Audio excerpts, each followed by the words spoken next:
Most Americans want to believe that the United States is the gold standard of clean food. But that belief may not hold up to scrutiny. From unsanitary practices in mass production to the addition of dangerous chemicals, countries have good reason to give the side eye to imported foods claiming to be USDA approved. That's right, this week we're talking about American foods that have been banned by other countries. But before we get started, be sure to subscribe to the Weird History Food channel.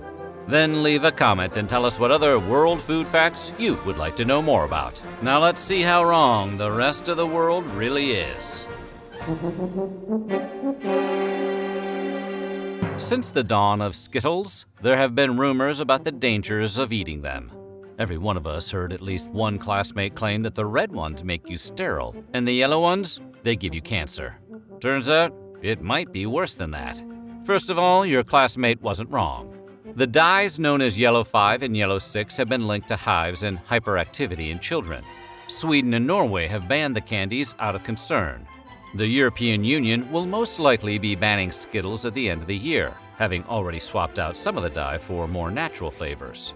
This is because of something called titanium dioxide, which can be found making the colors pop across the rainbow. Research linked titanium dioxide to damaged DNA, which can lead to cancer. While Europe may be ahead of the Skittles awareness curve, America is quickly catching up. In May of 2021, the Environmental Working Group asked the FDA to categorize titanium dioxide as toxic. And yes, before you ask, right now the FDA says it's okay to consume some of that chemical compound. You can taste the rainbow, but just in moderation. California is home to an ongoing lawsuit against Mars Inc., the parent company of Skittles. The lawsuit claims Skittles are not only toxic, but are unfit for human consumption. So maybe for now, play it safe. Just go have some Swedish fish instead.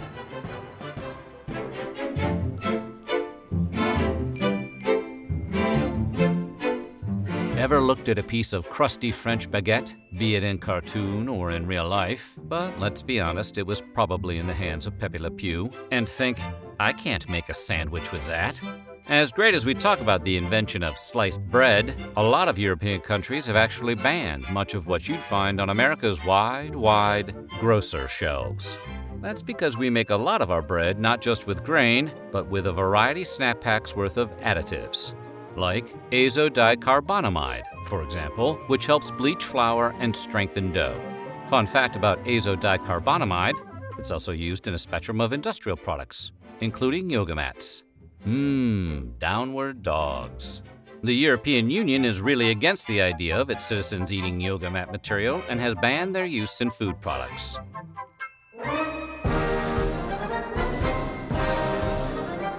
Pork, the other white meat, is a staple of American meats along with chicken, fish, and beef. From bacon to ham, hot dogs to pork chops. American meat eaters consume about 67 pounds of pig per person every year. Soo-wee, my heart is stopping. Don't get us wrong, other nations indulge in swine just as much, if not more, than Americans. So why doesn't the U.S. export scores of succulent bacon-bearing boars? Well, it turns out America adds a lot of chemicals during processing. Ractopamine in particular is used in many pig farms to raise porkier porkers. Ractopamine, which we put a dash of in a lot of foods, has been banned in 160 countries, which all consider the drug unsafe for human consumption. This in turn has led to a prohibition of pork exports across the world. The EU hasn't touched the stuff since outlawing ractopamine in 2009. China and Russia have been ractopamine-less since 2013. Maybe that's because ractopamine has the same effects as an intoxicant on humans and can cause tachycardia, headaches, and muscle spasms if consumed in large enough quantities. But it is a small price to pay for a perfect piece of the pork. Hygiene in America often comes down to dousing stuff in a chlorine bath and calling it FDA approved, and chicken is no exception.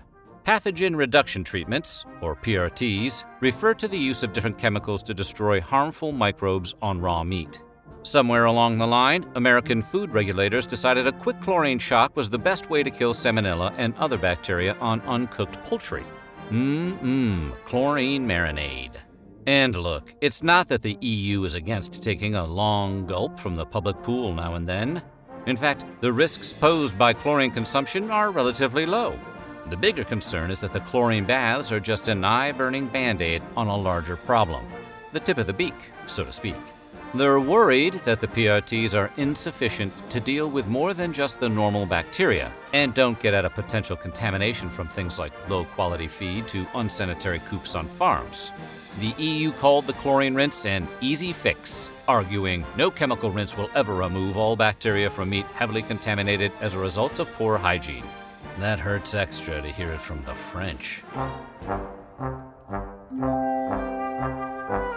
Mountain Dew is the closest any soft drink has come to being fully weaponized. But did you know in Austria and Norway the soda is outright banned? That's because Mountain Dew's signature Chernobyl radiant hue comes from tartrazine, also known as yellow 5.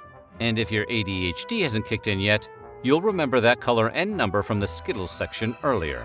It's been linked to headaches, hyperactivity, and the desire to be annoying to other people.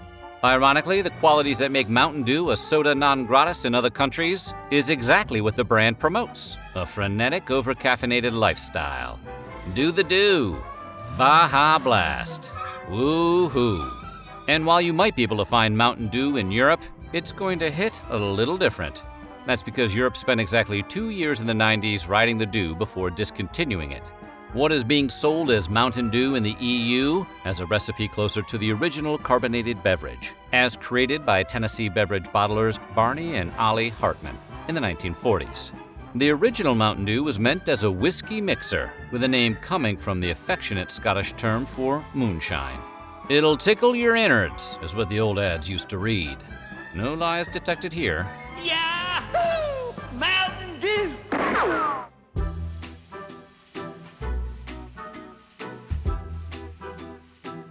Little Debbie has been providing Americans with comfort snack food since the 1960s, with their variety of zebra cakes, star crunches, nutty bars, fudge rounds, and cosmic brownies. But their big claim to fame, as anyone who has ever had their lunch packed by a parent can attest, is the Little Debbie Swiss Rolls, a mixture of rich chocolate cake and butter-creamy filling. Over 900 million cartons of Little Debbie products are shipped each year, but none of those cartons go anywhere near Austria or Norway. Blame those rascally additives, yellow 5 and red 40. Swiss rolls contain 32 milligrams of dye per product, and in those quantities, they've been shown to have an adverse effect on children.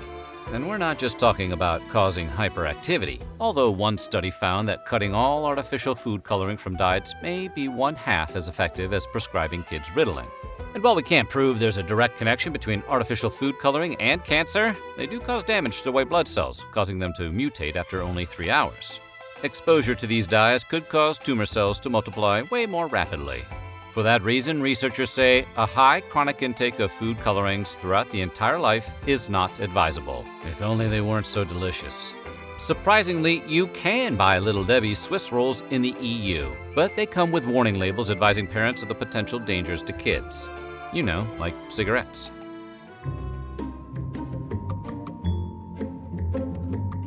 When you hear the words banned breakfast cereal, you're probably imagining one of the countless kid-focused brands of sugary morsels, like the oh-so-delicious Cookie Crisp. So you might be surprised to learn that it's actually Special K, the most boring cereal on all of the earth, that has been banned in Denmark and discouraged in the EU. How does the healthiest box of flakes on the shelf get banned, while stuff like Reese's Puffs and Cinnamon Toast Crunch continue to enjoy free passage? Ironically, because of its supposed health benefits. In the UK, Special K has been put on blast by the Advertising Standards Authority for exaggerating how much folic acid they pack into portions. Though it's still legal to buy in Europe, Denmark has completely banned Special K since 2004 for all its fortified vitamins and minerals. Regulators argue that Kellogg's cereal's unnaturally high levels of everything from vitamin A to zinc actually qualify Special K as a genetically modified organism, or GMO. More specifically, Special K is swole with the same artificial compounds that studies have shown to potentially pose health risks, specifically to children and pregnant women. In conclusion, you may want to stick with crunch berries.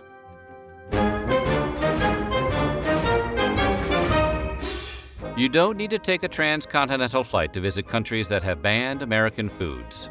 Just drive up to the Canadian border, flash your passport, and sign an affidavit saying you're not smuggling any steak tartare in your trunk.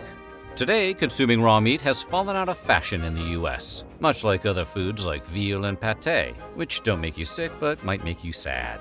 But while baby cow and overstuffed goose liver is illegal in parts of America now, tartare is not. See, while veal and pâté may be uncool, they are also served hot, unlike tartare, which is chopped up cold meat, straight from the cow. Undercooked or raw foods can lead to an increase in food poisoning and parasitic infections, especially in beef and poultry. But considering how fancy pants steak tartare is, Titanic food one might say, you'd think countries might look the other way and let the luxury delicacy slide. And for a long time they did. In Canada, meat has to reach an internal temperature of 145 degrees Fahrenheit, the equivalent of a medium rare steak, in order to be considered safe to serve. But those rules aren't strictly enforced. That is, until recently. In 2021, restaurant owners in New Brunswick selling steak tartare were all served cease and desist letters. Canadian public health officials had decided that amid the ongoing health crisis of COVID-19, the last thing their citizens needed was a side order of botulism.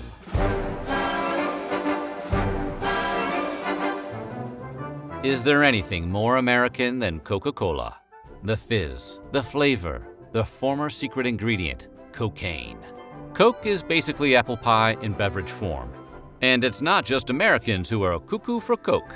Invented by a pharmacist in 1886 Georgia, Coca-Cola quickly caught on overseas. It was the World War II GI's drink of choice. Pre-pandemic, Coca-Cola had 500 brands in over 200 countries, making it the best-selling soft drink and one of the most recognizable brands of all time. But there will always be exceptions, and unlike the other entries on the list, for once it has nothing to do with health concerns. Everybody knows that Coke is not good for you. We just decided collectively that we don't care. No, the countries that have outlawed the brand have done so because of what it represents, a symbol of the encroachment of American capitalism. From 1962 to 2011, the U.S. banned sales of Coke to Burma as part of sanctions against the military junta that ruled the country until 2011. It resumed sales in the country in 2012. Today, Coca-Cola is only unavailable in 2 countries with long-term trade embargoes with the U.S. North Korea hasn't allowed Coke since 1950, and the bubbly beverage has been banned in Cuba since Fidel Castro seized supplies in 1962. First the prequels, now Coke. Is there anything that can't be ruined by the federalization of trade taxation? In a twist of irony and lime, Cuba was actually one of the first bottlers of the beverage outside of America. Today, Cuba Cola has replaced Coke as the country's soft drink of choice, though black market sales abound. After all, it is the birthplace of the Cuba Libre, aka the rum and Coke. M&M's, the delicious melt-in-your-mouth, not-in-your-hand snacks, were originally a collaboration between the Scion sons of the Mars and Hershey dynasties in 1941. Like Coca-Cola, M&M's gained international fans during World War II, as American soldiers popularized the candy overseas as the chocolate that won't get your trigger finger all sticky. But you won't find the candy in Sweden, where it's banned due to a trademark conflict with a popular national candy that also features lowercase m's as its signature. When Mars introduced the candy to Sweden in 2009, a court ruled its marketing too similar to that of the Norwegian Marabous, which resemble Kit Kats. During World War I, Marabou had moved its manufacturing to its Swedish neighbors, where it received a royal warrant of appointment by the King of Sweden. And here we thought the Swiss were the chocolate snobs. Should you want to check out what the fuss is all about, Marabou's is sold in IKEA stores here in the US. Well, at least it's good to know that M&Ms don't contain any harmful dyes or chlorine residue, right?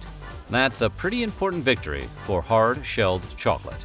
So what do you think? Which of these banned foods sounds the most delicious? Let us know in the comments below, and while you're at it, check out some of these other videos from Weird History Food.